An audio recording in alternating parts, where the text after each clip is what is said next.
आपने इस मूवी के फर्स्ट पार्ट का एक्सप्लेनेशन तो देख लिया होगा, अगर नहीं देखा तो इसका लिंक आपको डिस्क्रिप्शन में मिल जाएगा। अब हमारे सेकंड पार्ट में हम आगे बढ़ते हैं। प्रीवियसली हमने देखा था कि लॉरा का ब्रिज पर एक्सीडेंट हो चुका है, एक राइवल गैंग ने किया हुआ था।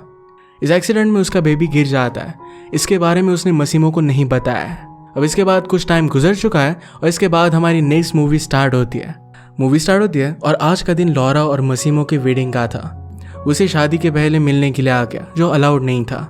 लॉरा उसे कहती कि तुम्हें यहाँ पर नहीं होना चाहिए था। मसीमो उसके पास आ जाता है और ये दोनों इंटीमेट हो गए। ओल्गा इन दोनों को साथ देखती है। उसने कहा कि वेडिंग के पहले ब्राइड को देखना है अपशगुन माना जाता है और तुम ये दोनों क्या कर रहे हो। उन दोनों को इस बात से कुछ भी फर्क नहीं पड़ता। ओल्गा लॉरा से पूछती है, क्या तुमने अब तक मसीमो को कुछ भी नहीं बताया? ओल्गा ने नोटिस किया था कि लॉरा आजकल सिगरेट भी पीने लग गई है, यानी कि वो टेंशन में है।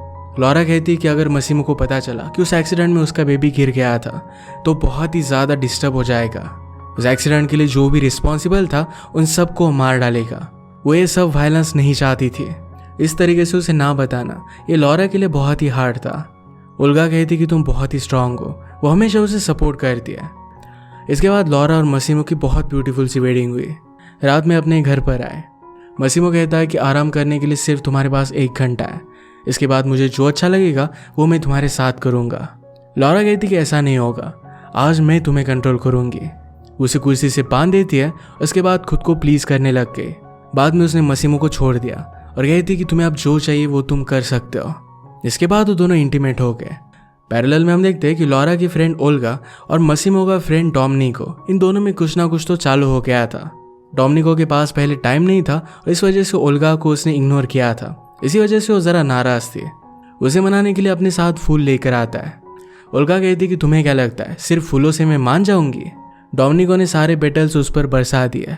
वो हंसने लग जाती है और इसके बाद ये दोनों इंटीमेट हो गए। अगले दिन लॉरा मसीमो से पूछती है कि मैं कैसी लग रही हूँ। मसीमो कहता है कि जब मैं फर्स्ट डे तुमसे मिला था उतनी तुम आज भी ब्यूटीफुल लग रही हो। इसके बाद ये दोनों अपने हनीमून को एंजॉय करते हैं। घर आने के बाद उन्होंने देखा तो ओल्गा और डोमिनिको ये दोनों एक साथ थे। लॉरा कहती कि अब घर का सारा फर्नीचर हमें बदलना पड़ेगा। क्या पता तुमने यहाँ पर क्या क्या किया हो। लॉरा ओल्गा को जज कर सकती थी पर ओल्गा कहती कि तुम मुझे जज नहीं कर सकती, वो भी मसीमो के साथ है। मसीमो उनसे कहता है कि तुम दोनों के लिए मैंने एक वैकेशन प्लान की है, तुम्हें यहाँ से जाना पड़ेगा। लॉरा कहती कि हम फर्नीचर नहीं है, तुम जब चाहो हमें बाहर रख दो। मसीमो को अपने बिजनेस का कुछ इंपॉर्टेंट काम था। ओल्गा लॉरा से कहती है कि वैसे भी हमें वैकेशन लिए बहुत टाइम हो चुका है, हमें कहीं पर चलना चाहिए। डिनर पर आने के बाद भी लॉरा ज़रा अपसेट थी।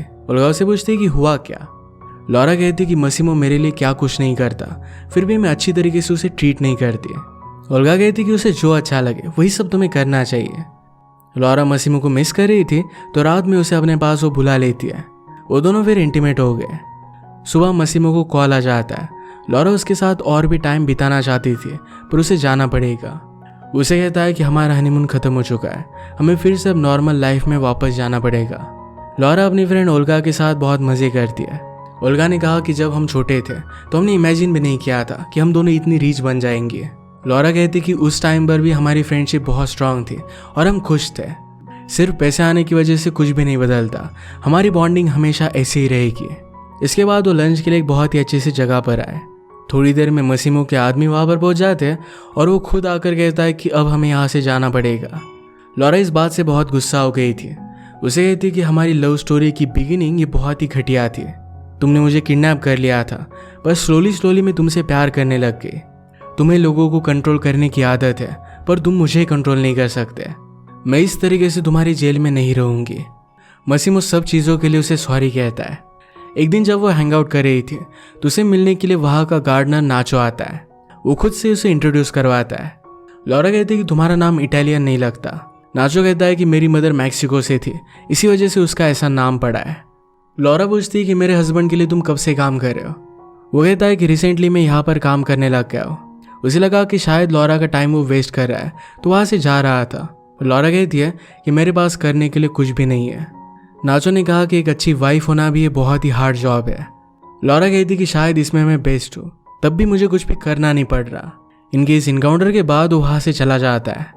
नेक्स्ट सीन में क्रिसमस आ चुका था तो मसीमो ने लॉरा के पेरेंट्स को वहाँ पर सेलिब्रेट करने के लिए बुला लिया था। मसीमो लॉरा को एक गिफ्ट देता है, ये कुछ पेपर्स थे। उसने कहा कि अब तुम्हारी खुद की क्लोथिंग की कंपनी है मुझे पता है कि तुम्हें फैशन बहुत अच्छा लगता है, तुम्हें हमेशा से काम करना अच्छा लगता था और इस तरीके से मैं तुम्हें दुखी नहीं देख सकता। तुम्हें जो अच्छा लगे वही तुम अब करोगी। मसीमो पूछता है कि मेरा गिफ्ट कहाँ है। लॉरा कहती कि तुम्हें ज़रा वेट करना पड़ेगा। ऑक्सीजन का फ़ायदा उठाकर टॉमनी को ओल्गा को प्रपोज कर देता है। उसके साथ ही अपनी पूरी लाइफ बिताना चाहता था। ओल्गा ये देखकर बहुत ही ज़्यादा सरप्राइज थी। वो एक्सेप्ट करती है और सब लोग बहुत खुश थे। रात में लॉरा मसीमो को उनके स्पेशल रूम में बुलाती है। यहाँ पर बहुत सारी चीज़ें थी और लॉरा कहती कि तुम्हें जो भी करना है आज रात तुम मेरे साथ कर सकते हो। इसके बाद ये दोनों इंटीमेट हो जाते हैं। लॉरा उसके पेरेंट्स को यहाँ पर इन्वाइट करने के लिए उसे थैंक यू कहती है। उसने पूछा कि क्या तुम अपनी फैमिली को मिस करते हो। उसके फादर की डेथ हो जाने के बाद मारियो जो उसका राइट हैंड था सिर्फ वही उसके साथ था। लॉरा के एक्सीडेंट के बाद वो खुद को ब्लेम करने लग गया क्योंकि सिक्योरिटी का जिम्मा उसका था। वो जॉब छोड़कर चला गया और मसीमो अब अकेला है। वो कहते कि तुम्हारे सिबलिंग्स वगैरह कोई भी नहीं है, क्या तुम्हें अकेला नहीं लगता। मसीमो ने कहा कि मैं अकेला नहीं हूँ, मेरा एक ब्रदर है। इस ब्रदर के बारे में लॉरा को अब तक कुछ भी पता नहीं था। मसीमो उसके बारे में बात नहीं करना चाहता था और कुछ भी ना बताते हुए वहाँ से चला जाता है। अगले दिन लॉरा अपनी कंपनी में आई। वहाँ के एम्प्लॉय उसे कहती है कि कंपनी का सारा काम हम नेक्स्ट ईयर से स्टार्ट करेंगे। आज तुम दोनों के ड्रेसेस बहुत ही ब्यूटीफुल से हो, यही एक इम्पॉर्टेंट चीज़ है। उन दोनों के लिए अच्छे से ड्रेसेस डिज़ाइन किए गए।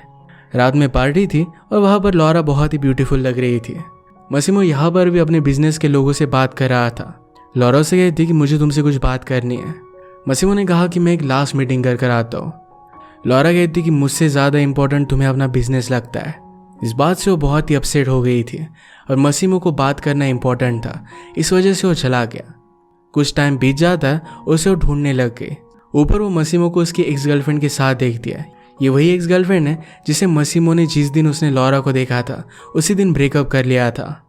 उसने नोटिस किया कि एक्स गर्लफ्रेंड मसीमो को कहीं पर लेकर गई तो लॉरा उसका पीछा करती है। रूम में जाकर उसने देखा तो मसीमो और उसकी एक्स गर्लफ्रेंड दोनों इंटीमेट हो रहे थे। इस बात से वो बहुत ही ज़्यादा डिस्टर्ब हो गई। वो बाहर आई तो नाचो से टकराई। उसे कहती कि मुझे यहाँ से कहीं दूर लेकर चलो। वो बहुत ही ज़्यादा अपसेट थी। वो विश करती कि यहाँ से कहीं वो दूर चली जाए। नाचो कहता है कि कुछ घंटों में मैं मेरी फ्लाइट से अपने घर पर जा रहा हूँ, तुम चाहो तो मेरे साथ आ सकती हो। लॉरा ने मसीमो को कॉल करने की कोशिश की पर वो आउट ऑफ रीच आ रहा था। वो फिर अपनी मदर को कॉल लगाती है। उसने कहा कि मसीमो ने जो भी किया इसके बाद मैं उसके साथ नहीं रह सकती। कुछ दिनों के लिए वो अकेला रहना चाहती थी। उसे वरी ना करने के लिए कहती है और वहाँ से चली जाती है। नाचो का बीच के पास एक बहुत ही बड़ा घर था। लॉरा कहती कि तुम्हारे घर में जो कपड़े पड़े थे ये मैंने पहन लिए, शायद तो तुम्हारी गर्लफ्रेंड के थे। नाचो कहता है कि मेरी कोई भी गर्लफ्रेंड नहीं है, ये मेरी सिस्टर के है। वो थोड़ी देर में उसे मिलने के लिए आएगी। सिस्टर प्रेग्नेंट थी और इस वजह से उसके मूड का ख्याल उन्हें रखना पड़ेगा। लॉरा का मैसेज मिलने के बाद उसकी मदर गुस्से में मसीमो से मिलने के लिए आ गई। उसे कहती कि तुमने किया क्या। इस तरीके से लॉरा कहाँ पर चली गई। उसे स्लैप करती है और यहाँ से जा रही थी। मसीमो कुछ भी फिगर आउट नहीं कर पाता, ऐसा उसने क्या किया ये बात उसे समझ में नहीं आती। मसीमो जल्दी से अपने सारे आदमियों को लॉरा को ढूंढने के लिए भेज देता है। नाचो की सिस्टर लॉरा से कहती है कि मेरा ब्रदर बहुत ही अच्छा है, वो मेरा बहुत अच्छे से ख्याल रखता है। मैं चाहती हूँ कि उसकी भी एक अच्छी सी गर्लफ्रेंड हो, तुम उसके लिए परफेक्ट रहोगी। लॉरा कहती कि तुम्हें कैसे पता कि मैं अच्छी हूँ। सिस्टर ने कहा कि मेरे इंट्यूशंस कभी भी गलत नहीं होते। लॉरा कहती कि आजकल मेरी लाइफ ज़रा कॉम्प्लिकेटेड है, इसे पहले मैं सॉर्ट करना चाहती हूँ। सिस्टर ने पूछा कि तुम दोनों कैसे मिले थे। वो कहती कि नाचो मेरे लिए गार्डनर का काम करता था।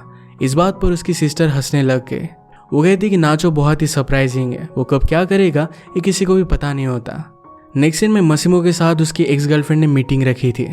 उसकी एक्स गर्लफ्रेंड उसके अपोजिशन के गैंग से है। वो उसे कहती कि कोई भी एरी गहरी पोलैंड की लड़की तुम्हारे साथ उसकी लाइफ हैंडल नहीं कर सकती है। हम दोनों का हमारे बीच में जो भी हुआ था ये सारी चीज़ों को भूल जाना चाहिए, फिर से हम एक नई स्टार्ट कर सकते हैं। अगर हम दोनों एक साथ रहे तो हमें कोई भी हाथ नहीं लगा सकता। मसीमो को उस पर शक चला गया। वो कहता है कि मुझे लगा ही था कि तुमने कुछ ना कुछ तो किया है, पर अब ये बात कंफर्म हो गई। मैं पता कर रहूँगा कि एक्चुअल में हुआ क्या था। मूवी देखते हुए लॉरा को मसीमो की बहुत याद आ रही थी। वो नाचो से कहती कि मैं उसे बहुत ही मिस करती हूँ। नाचो पूछता है कि हमेशा तुम जैसी अच्छी लड़कियाँ मसीमो जैसे बैड बॉयज़ के चक्कर में क्यों फंस जाती है। लॉरा कहती कि शायद मैं उतनी अच्छी नहीं हूँ, शायद मुझ में ही कुछ कमी थी और इसी वजह से उसने मुझ पर चीट किया। नाचो कहता है कि कभी भी ऐसी बात मत करना, तुम पर चीट करने वाला वो बहुत ही बड़ा इडियट है। उसे कहता है कि तुम मेरी गर्लफ्रेंड बन सकती हो। नेक्स्ट सीन में हम मसीमो की एक्स गर्लफ्रेंड जिसका नाम था अर्बन्स का इसे एड्रियानो के साथ बात करता देख सकते हैं। एड्रियानो और कोई नहीं तो मसीमो का ट्विन ब्रदर है, उसी की तरह दिखता था और इसी वजह से लॉरा को मिसअंडरस्टैंडिंग हुई थी। एड्रियानो कहता है कि सब कुछ तो ठीक हुआ था, फिर भी गड़बड़ कैसे हो गई। वो डर रहे थे कि मसीमो सब कुछ फिगर आउट कर लेगा। उनका आदमी जिसके पास लॉरा को किडनैप करने का कॉन्ट्रैक्ट था वो वापस आता है, कहता है कि लॉरा उनके हाथ से चली गई है। इस बात से वो बहुत ही ज़्यादा गुस्सा हो गए थे और वही के वही उसे मार डालते हैं। डोमिनिको ने पता निकाला था कि लॉरा नाचो के साथ है। अपने एक आदमी को नाचो को मारने के लिए वो भेज देते हैं। लॉरा के चले जाने के बाद ओल्गा बहुत ही डिस्टर्ब थी पर उसको कुछ भी बताते नहीं। लॉरा और नाचो में करीबियाँ बढ़ गई थी और ये दोनों इंटीमेट हो गए। रात में अचानक से मसीमो का आदमी अंदर घुस रहा था। नाचो और उसके बीच में फाइट होती है और नाचो उसे बहुत मारता है। इस बात से लॉरा डिस्टर्ब हो गई। लॉरा पूछती है कि क्या तुमने उसे मार डाला। नाचो कहता है कि मैंने सिर्फ उसे इंजोर किया है। अगली सुबह उसने पूछा कि कल रात हुआ क्या था, तुम सिर्फ एक गार्डनर हो और तुम्हारे घर में कोई अंदर क्यों घुस आएगा। नाचो कहता है कि इस सब के बारे में तुम वरी मत करो। लॉरा पूछती है कि तुम इतनी लग्जरी लाइफ कैसे जीते हो। नाचो कहता है कि मेरे फादर बहुत रिच है, मैं आजकल खुद इंडिपेंडेंट होने का ट्राई कर रहा हूँ।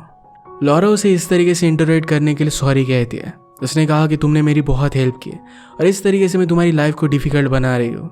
नाचो कहता है कि वरी मत करो, आज कहीं पर चलकर कुछ फन करते हैं। लॉरा ज़रा अपसेट थी तो कहता है कि तुम्हारा मूड अच्छा हो जाएगा।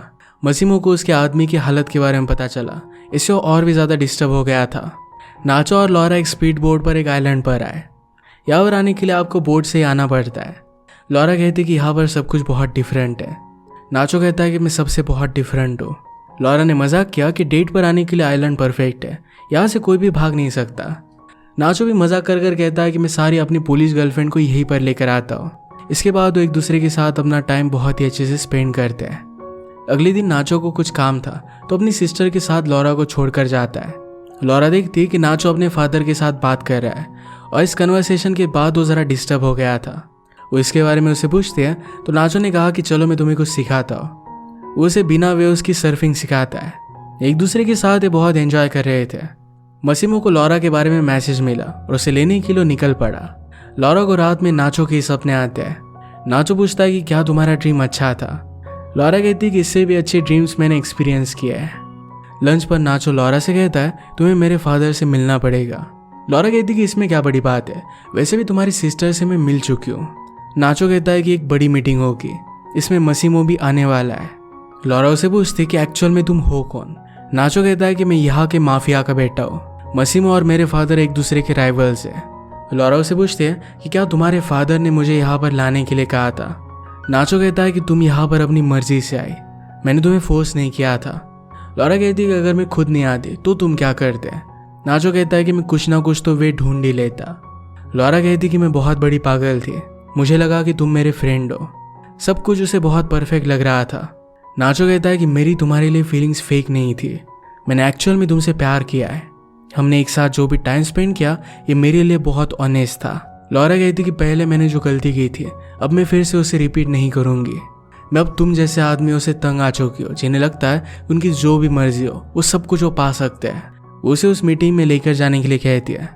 नाचो से कहता है कि कभी भी मैं गैंगस्टर नहीं बनना चाहता था, मेरा सर्फिंग पैशन था और इसी में मैं कुछ करने वाला था, पर मेरी फैमिली की वजह से मैं कुछ भी कर नहीं पाया। लॉरा कहती कि तुम्हें अपनी लाइफ की रिस्पॉन्सिबिलिटी लेनी चाहिए, इस तरीके से तुम किसी को भी ब्लेम नहीं कर सकते। अपने मैंशन पर पहुंचने के बाद 2 बॉडीगार्ड उनके पास आए। वो कहते हैं कि लॉरा हमारे साथ रहेगी। नाचो के पास कोई ऑप्शन नहीं था तो लॉरा को सेफ रहने के लिए वो कहता है। लॉरा कहती कि जो हो चुका इससे बुरा कुछ भी अब होने नहीं वाला। नाचो के फादर मसीमो से बात करते हैं और कहते कि जो भी मैंने किया इसके लिए मैं सॉरी हूँ, पर हालात ही कुछ ऐसे हैं। तुम्हारे फादर और मैंने एक एग्रीमेंट किया था, हम एक दूसरे की लिमिट्स को जानते थे, पर जब से तुमने बिजनेस संभाला है तुम बहुत ही ज़्यादा एक्सपांड कर रहे हो। एक्सपांशन कुछ लोगों को अच्छा नहीं लगता और इस वजह से हम सब लोग डेंजर में आ गए। अब मुझे नहीं लगता कि तुम्हें बिजनेस करना चाहिए। अगर बिजनेस संभालने के लिए तुम अपने ब्रदर को लेकर आओ तो सब कुछ ठीक हो सकता है। मसीमो इस बात से बहुत ज़्यादा गुस्सा हो गया। वो कहता है कि मेरे फादर ने सब कुछ बहुत मेहनत से बनाया, अगर मेरा ब्रदर ही संभालने लग गया तो सब कुछ वो बर्बाद कर देगा। नाचो के फादर कहते कि गुस्सा मत करो, याद रखो कि तुम्हारी वाइफ अब भी हमारे पास है, वरी मत करो, मेरे पर्सनल बॉडीगार्ड के साथ वो बहुत सेफ है। ये सुनकर नाचो ने कहा कि लॉरा को तो कोई और लेकर गया। इस बात से वो शॉक्ड हो गए। नाचो और मसीमो दोनों मिलकर लॉरा को बचाने के लिए निकल पड़ते हैं। लॉरा को आड्रिनो के सामने लेकर आया गया। लॉरा उसे पूछने लग गई कि तुम मेरे साथ ऐसा कर कैसे सकते हो। उसने नोटिस किया कि मसीमो नहीं है। वो कहता है कि मसीमो के सिर्फ 10 मिनट बाद मेरा जन्म हुआ था, फिर भी मुझसे सब कुछ छीन लिया गया। अब वो टाइम ज़्यादा दूर नहीं है जब सब कुछ मेरा हो जाएगा। लॉरा को लेने के लिए मसीमो आ रहा था, उसे वो मारने वाला था। यहाँ पर अरबांस्का भी आ गई। वो कहती कि मसीमो को मुझे इस तरीके से छोड़ना नहीं चाहिए था, ये भूल उसे बहुत महंगी पड़ेगी। नाचो और मसीमो वहाँ पर पहुँच गए। एड्रिनो कहता है कि तुम्हें क्या लगा था, तुम मुझे कहोगे और हमेशा के लिए मैं तुम्हारी लाइफ से चला जाऊँगा। तुमने अब फाइनली अपनी वीकनेस मुझे दिखा दी। अब तुम्हें डिसाइड करना है, क्या लॉरा तुम्हारे लिए इम्पोर्टेंट है या फिर हमारे फादर का एम्पायर। तुम्हारे साथ बहुत बुरा हुआ, तुम अपने बेबी का फेस भी देख नहीं पाए। मैं देखना चाहता था कि क्या वो तुम्हारी तरह दिखता है। ये पता चलने के बाद मसीमो को बहुत गुस्सा आया। एड्रिनो ने लॉरा को छोड़ा और अरबांस्का को उसे शूट कर दिया। ये मसीमो को मारने वाले थे, तो नाचो ने अरबांस्का को शूट किया और मसीमो ने एड्रिनो को। इसके बाद नाचो मसीमो पर गन लगाता है, पर ये गन उसने नीचे कर दी। उसे छोड़कर वहां से चला गया। मसीमो लॉरा को अपने बाहों में लेकर बहुत रोता है। ये मूवी यहीं पर खत्म हो जाती है, पर हमें पता है कि लॉरा अब तक डेड नहीं है। नेक्स्ट ईयर इसका नेक्स्ट पार्ट रिलीज होगा और तब इनकी स्टोरी फिर से कंटिन्यू होगी। लॉरा को कुछ भी होने नहीं वाला क्योंकि सारी बुक्स में वो प्रेजेंट है। मसीमो ने एड्रिनो के कंधे पर शूट किया है, तो अब क्या होगा यह भी हमें नेक्स्ट पार्ट में पता चलेगा। आज का एक्सप्लेनेशन हम यहीं पर ख़त्म करते हैं। अगर आपको अच्छा लगा तो प्लीज़ इसे लाइक और कमेंट जरूर कर दीजिएगा। ये बहुत सारी मूवीज़ लेकर आते रहता हूँ, तो प्लीज़ चैनल को सब्सक्राइब कर दीजिए और बेल नोटिफिकेशन आइकन दबाना मत भूलिएगा। हम फिर से मिलेंगे और एक नई मूवी के साथ। तब तक के लिए थैंक यू और आप अपने आप का ख्याल रखिए।